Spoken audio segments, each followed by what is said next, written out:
श्रोतेहो, radio जयंतच्या पुस्तक वाचनाच्या सदरात advocate Milind चिंधडे लिखित राष्ट्रीय स्वयंसंघाचा गोतावळा या पुस्तकाचं अभिवाचन आपण ऐकणार आहोत. या पुस्तकाचं अभिवाचन करणार आहेत आकाशवाणी नाशिक केंद्राचे सुप्रसिद्ध निवेदक, मुलाखतकार, सूत्रसंचालक, अभिवाचक जयंत ठोंबरे.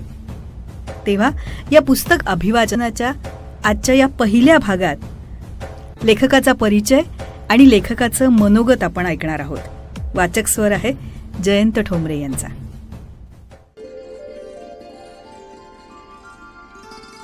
लेखक परिचय.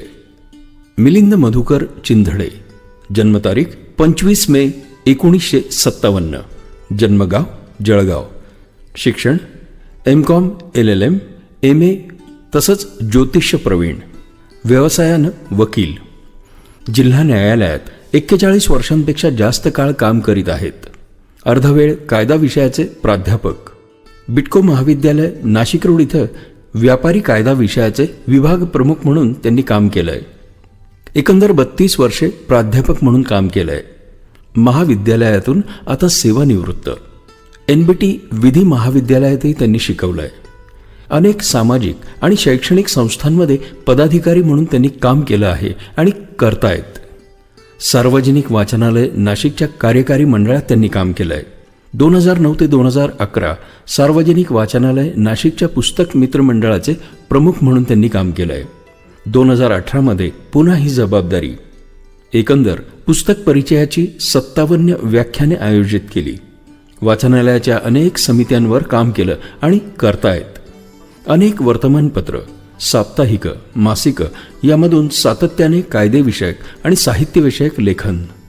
त्यामध्ये दैनिक देशदूत, दैनिक गावकरी, दैनिक महाराष्ट्र टाइम्स, दैनिक दिव्य मराठी, दैनिक पुढारी, दैनिक लोकमत, दैनिक सकाळ, दैनिक रामभूमी, दैनिक सदानंद, साप्ताहिक सोबत, मासिक प्रज्ञालोक, ज्योती ग्रंथ वार्ता, सावरकर पत्रिका, मेहता मराठी ग्रंथ जगत, व्यापारी मित्र, सायम दैनिक भ्रमर, दैनिक लोकनामा, दैनिक महासागर, साप्ताहिक न्यूज मसाला इत्यादींचा समावेश आहे. यामधून जवळजवळ 200च्या वर ग्रंथांचा परिचय करून दिलाय. स्वाक्षरीचे जग आणि प्रकाशाचे दिवे ही 2 पुस्तकं 2020 प्रकाशित झाली. 2021 ज्योतिष नभातील तारे हे पुस्तक प्रसिद्ध झालं. 2023 भारताच्या सर्वोच्च न्यायालयाचे न्यायाधीश हे पुस्तक प्रसिद्ध झालं.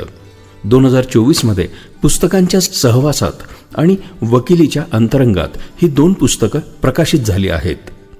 2025 भारताच्या सर्वोच्च न्यायालयाचे सरन्यायाधीश हे पुस्तक इंग्रजीत आलं. नंतर एक पुस्तक प्रसिद्धीच्या मार्गावर आहे.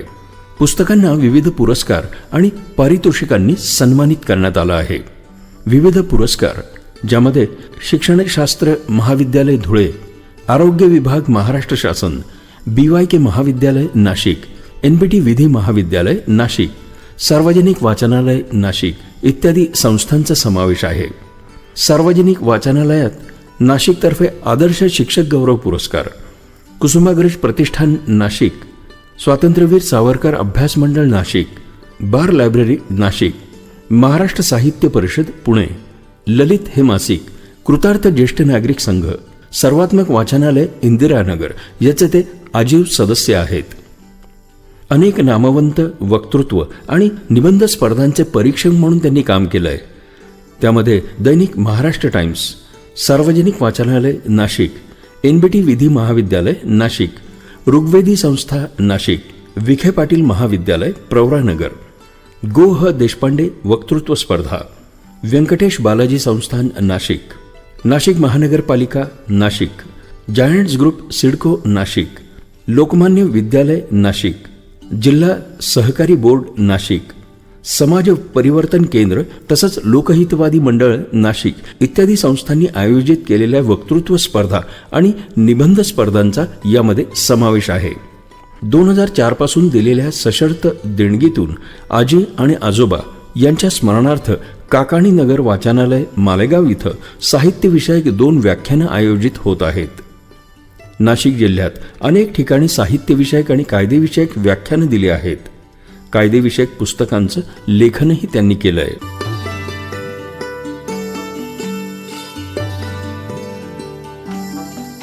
लेखकाचा परिचय श्रोते हो आपण आत्ताच ऐकलात. आणि आता आपण लेखकाचं मनोगत ऐकणार आहोत.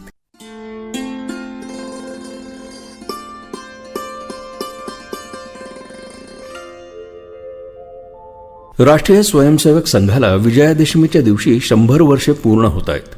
माझे आजोबा सदाशिव गोविंद चिंधडे वकील तथा बाबूकाका चिंधडे यांनी जाईपर्यंत हिंदू अल्पसंख्याक असलेल्या मालेगावसारख्या गावात राष्ट्रीय स्वयंसेवक संघाचं काम केलं. त्या भागात संघ आणि संघाचं काम रुजवलं.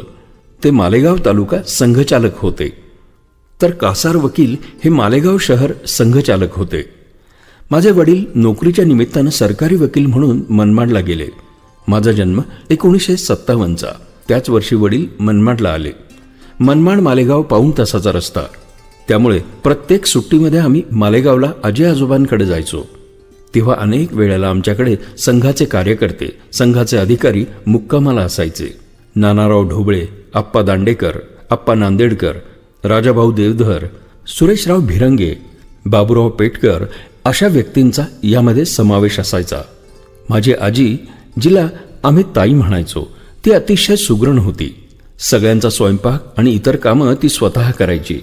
घर येणाऱ्या जाणाऱ्यांचं होतं. पक्षकारांबरोबरच स्वयंसेवकांची देखील वर्दळ असायची. या सगळ्या गोष्टींमुळे संघ पाहिला आणि संघाचे हिंदुत्वाचे संस्कार नकळत झाले. आमच्या मालेगावच्या घरात आजोबांच्या कार्यालयात स्वातंत्र्यवीर सावरकरांचा एक ग्रुप फोटो लावलेला होता. आमच्याकडे पुण्याहून काळ नावाचे हिंदुत्ववादी असणारे साप्ताहिक नियमितपणे यायचे. त्याच्या असणाऱ्या संपादक शंकर रामचंद्र दाते यांच्यावर या पुस्तकात लेख आहे. माझी स्मरणिका या माझ्या आजोबांच्या छोटेखानी आत्मचरित्राला त्यांचीच प्रस्तावना आहे. नानाराव ढोबळे कुठल्या तरी संघाच्या कार्यक्रमाला आलेले असायचे. घरी मुक्काम असायचा. त्यांना कार्यक्रमाला जायची घाई असायची. त्यांना अडवून एखादी गोष्ट मी सांगायला लावायचो, पण ते छत्रपती शिवाजी महाराजांच्या चरित्रातील एखादी गोष्ट ते सांगायचे. हे सगळे माझे आजोबा होते. तोपर्यंत म्हणजे 1978-79 पर्यंत हे चालू होतं. या सगळ्यांमुळे माझं आयुष्य समृद्ध झालं.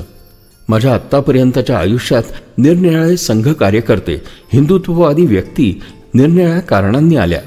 या पुस्तकामध्ये जागेच्या अभावी देखील हे सगळे कार्यकर्ते आलेले नाहीत. काही जणांवर यापूर्वी मी लिहिलेल्या प्रकाशाचे दिवे या पुस्तकात लिहिलेले असल्यानं त्या लेखांची पुनरावृत्ती इथे केलेली नाही.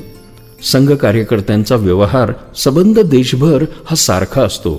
प्रचारकांचे चालणे, बोलणे तेही जवळपास सारखंच असतं.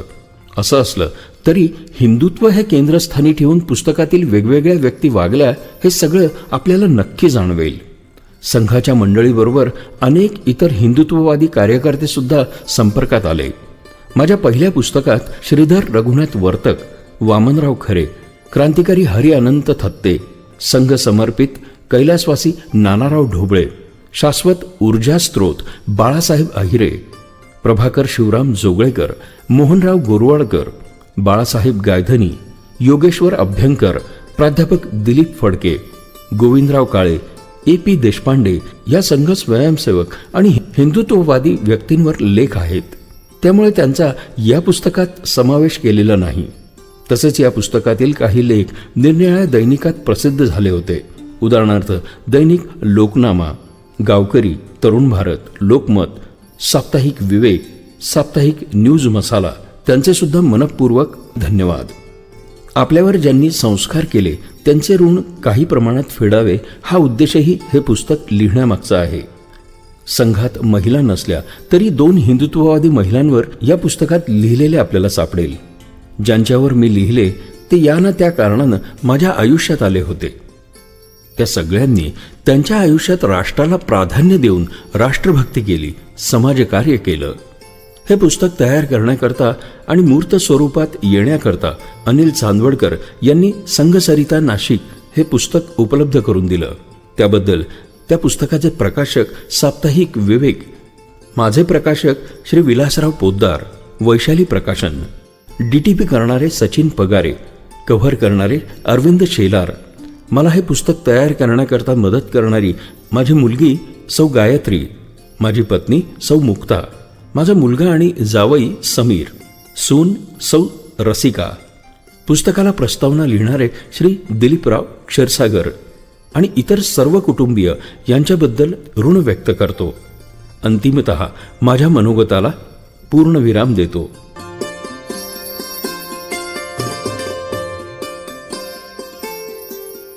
श्रोते हो, ॲडव्होकेट मिलिंद चिंधडे लिखित राष्ट्रीय स्वयंसेवक संघाचा गोतावळा या पुस्तक अभिवाचनाच्या आजच्या या पहिल्या भागात या पुस्तकाच्या लेखकाचा परिचय आणि लेखकाचं मनोगत आपण आत्ताच ऐकलं. अभिवाचक जयंत ठोंबरे. पुढल्या भागामध्ये प्रस्तावना, त्याचबरोबर या पुस्तकामध्ये आपण काय काय ऐकणार आहोत याविषयी आपण जाणून घेणार आहोत.